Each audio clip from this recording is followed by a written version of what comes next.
I'm assuming was a Hillary delegate, who'd been pretty aggressive to us the entire time. The first night when Bernie spoke, he actually stood on a chair and shot birds at the teleprompter while Bernie was speaking. And throughout the experience, he would curse at us and kind of spit on us and get really aggressive, and the women he were with would try to hold him back. But during, the general who came in and kind of spoke after there was all this talk of peace and unity, and then this general kind of comes on and starts talking very aggressively about ISIS and kind of doing a war cry, to where even my friends, who some of them were Hillary supporters, were texting me about what a surreal moment that is. The delegates started to kind of chant no more war, in response to this, which you would think regardless, especially as a Democrat, would be something you would get behind. I mean, who wants war? And, the guy who had this giant Hillary stick was trying to hit people who were saying that with the stick, and then quickly they were trying to get a flag to cover us, which I think is kind of ironic, because that's the same thing that I saw them do at a Donald Trump rally, is cover someone with a flag. But while we were saying no more war, he started chanting 2 or 3 times, and I have it on videotape, more war, more war. And while I don't think that's representative of a majority of Hillary delegates, I mean, that just gives you a taste of some of the things that we were exposed to while we were here trying to, promote an idea which I would hope everybody would get behind. And he was so caught up in the moment of opposing us just based on principle because we were Bernie supporters that I don't even know if he was aware of what he was saying. So we definitely did experience a lot of things like that on my end. And Amos, you wrote about this episode, and you said, if I remember correctly, you weren't chanting, but you just held up the peace sign with your fingers. You're referring to me. I'm also beginning. Did you didn't? What I remember is that you did not chant during this general's speech, but you just held up 2 peace fingers. Yeah, me and another veteran stood up and held the peace sign. I know the guy in front of me, the vet, Justin Alexander, he did not say a word. I think at some point when my fellow delegates were chanting no more war, I think I might have said it a few times, no more war. But initially we were standing there, I was standing there quietly, standing with the peace symbol up, and people behind us started out chanting the no more war, like Jessica was saying, with USA, and they were ladies that they got so close into the back of our fellow delegates that one of our fellow delegates on the blockade had to turn around and back away and put her hands up like she thought she was getting attacked. That's something that, by the way, that just was referring to. It was a Hillary delegate, Antonio Silva, CD9 district, and he was supposed to be a few times. But at that moment, Anna Cruz from one of the political analysts from 89 came over with the giant Florida flag, because if we had the press right on us the entire evening, and we actually set our group up in that corner, and was basically a magnet for the press. Anything they kept trying to do to us, we were getting press out of it. They were doing some very wicked thing. We were going to throw water bottles at Hillary. I mean, I wouldn't throw a water bottle at anybody, much less the Secretary of State, who's now the nominee for president. It was crazy. So we were getting basically accosted by the people around us, and then this giant flag came over with Anna Cruz and blocking the camera. So she violated the First Amendment by our freedom of speech as well as the freedom of the press, and she works for the press. So it was ironic, and it's the same thing they speak out about against the attacks against Trump rallies, that they do that, or in other in Republican events. But yet they were doing that to us there when we were not disturbing the speech. We were not interrupting the speech. We were showing our desire for peace, and 2 of us were vets. And yet after that moment was done, when the general said support our troops, they were all cheering, which I found ironic when they just accosted 2 of us. You also mentioned that 2 or maybe more plainclothes police officers were assigned to the Bernie Sanders delegation to watch you in case things got out of hand. What was it like to be inside your own convention and have police officers assigned to watch you? yeah, that was, I mean, it's real special. You know, we had our own assigned officers. We were pre-read, we were pre-warned, excuse me, and the rules were brought out, and showing us the Did you rules see that as well? in their, You want to talk about it after him, or form, move and on? saying if you violate any of these rules, meet your officers who will arrest you. And we were the only ones that I saw that had this treatment. So, I mean, we didn't feel intimidated by it. I don't know, I can't speak for everyone in my group. I've been involved in a lot of things, so I didn't feel intimidated by it because I knew that we were going to operate correctly, and if they did anything to us, you know, we had the media right there with us, and we would not have acted out of line to provoke them. So, but yeah, they stood in front of me. They stood right next to me for quite a while until the press kind of backed them off a bit. But during that time, and these are big guys, you know, they, Miguel, one of our delegates, Miguel, was speaking with them a lot, and over the course of the night, they basically were joking and talking back and forth, and when I saw that, they realized we weren't a threat, and I did point out the real threat, and they took it seriously. Then they saw the guy that was being violent, another delegate, 89, and they did watch him, and I think after a while they realized, hey, we were not going to do anything out of line, and we weren't a problem. So we ended up, I believe, winning him over. But you know, but it was wrong. It was flat out wrong that we were addressed in that way. That they thought we were going to disrupt and do something that I don't even know all the things they said that we were going to do. We didn't do any of them. We simply expressed ourselves when the moments were right and in respectful ways about a convention like that. Either holding up signs or just a peace sign with our hands, or the chanting "No More War." So I do think it was very wrong for them to do that to us, and we proved to them that it was unnecessary. As a matter of fact, throughout the night there was an empty seat to our left, and Tampa City Council member Harry Cohen sat with us. And if you remember 4 years ago, when we had the RNC in Tampa, he was one of the city councilmen that voted for that RNC ordinance that I spoke out against 4 years ago. For the event zone. Yeah, exactly. And so I introduced myself and let them know who I was and that, where I was at 4 years ago. And we actually had a cordial conversation and just, talked about a few different things. And I don't think he felt threatened at all. And I think it was an important analogy that 4 years ago I was treated like a terrorist, basically. And now we're inside. Well, we still kind of treated that way. I'm going to turn Jessica's mic on in just a second. We were sitting inside. We were voting members of the Democratic Party. We had 1,846 of us.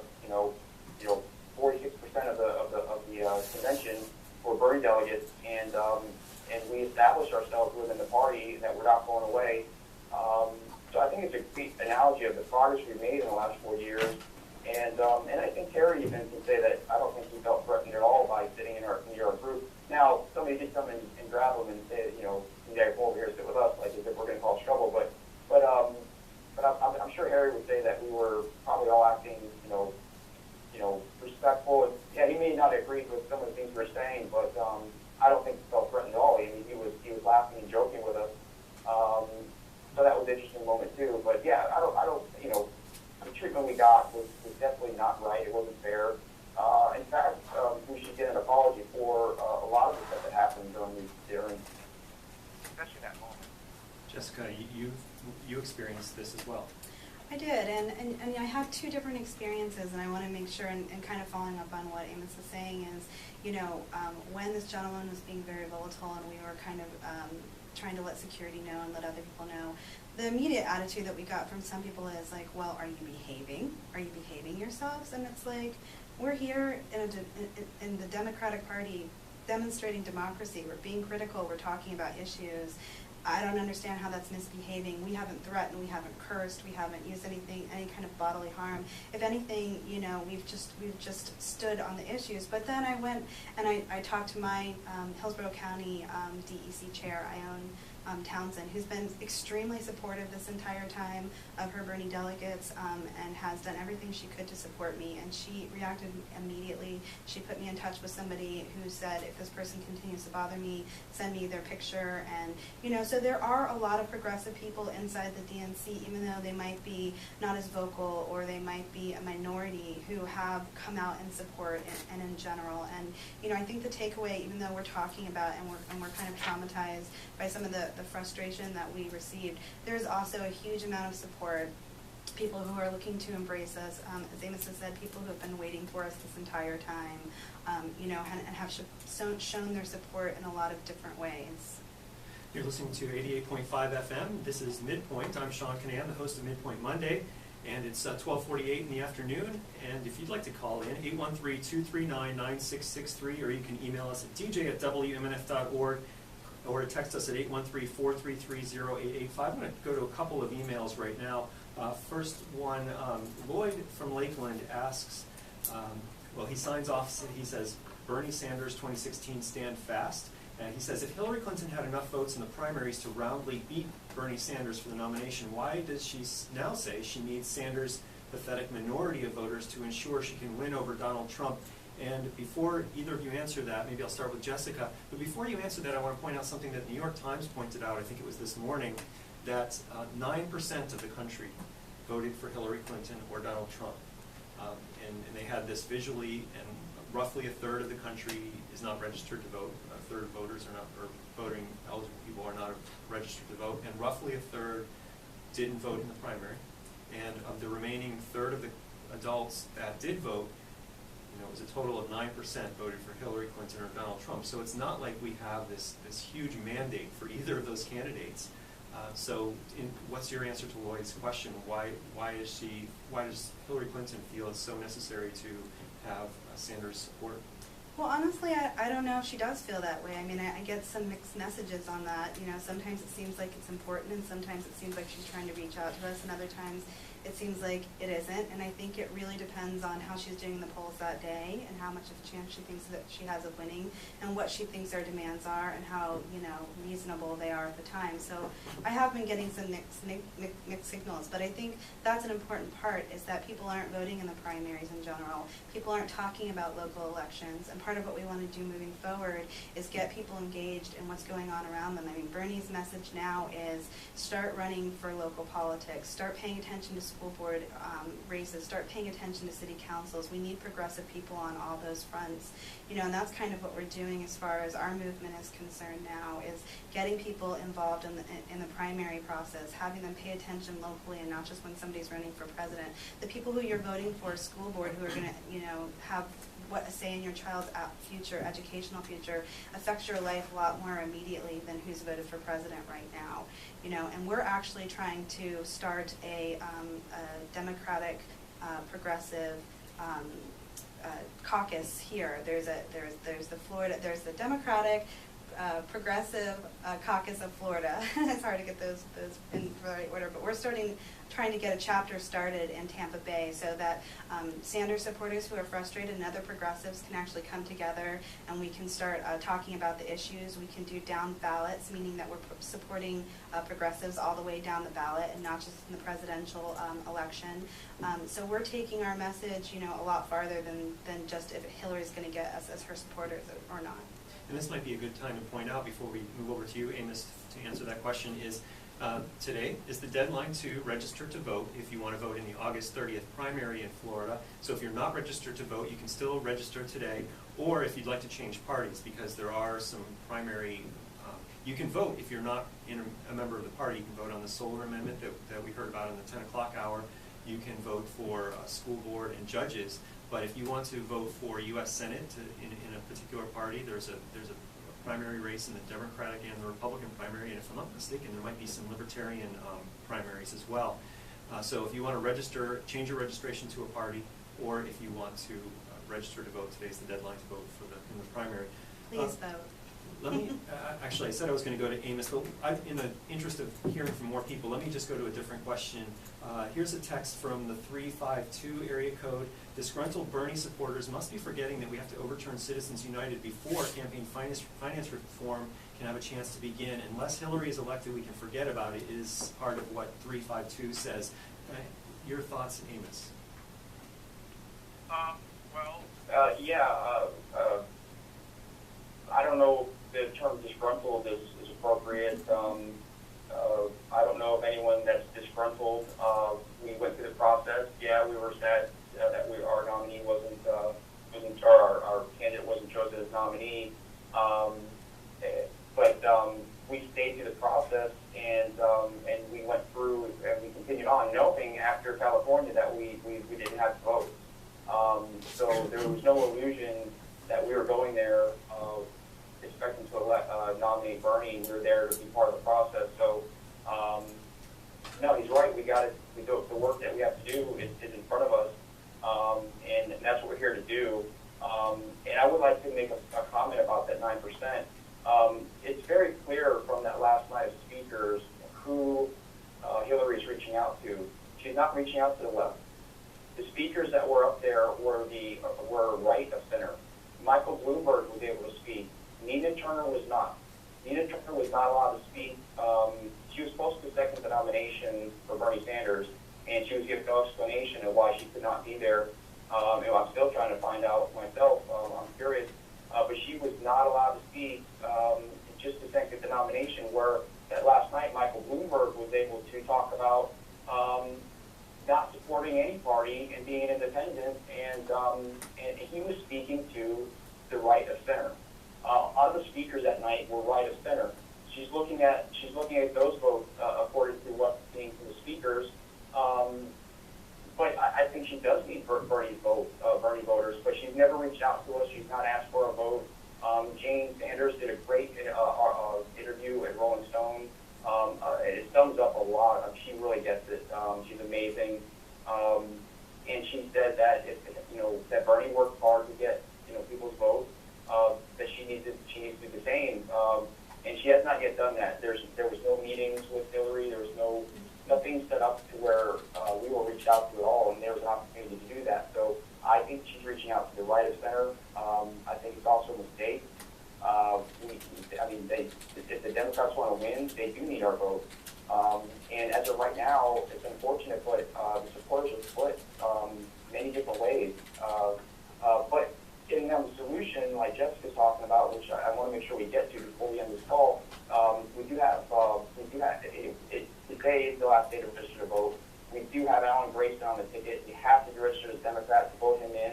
Alan Grayson is on all the issues like Bernie is, and it's very important that he becomes our U.S. Senator, getting through this, at least through the primary, get through the primary so that he can take on Marco Rubio in November. And the only way to get him the win is to be a Democrat and vote for him August 30th by registering today.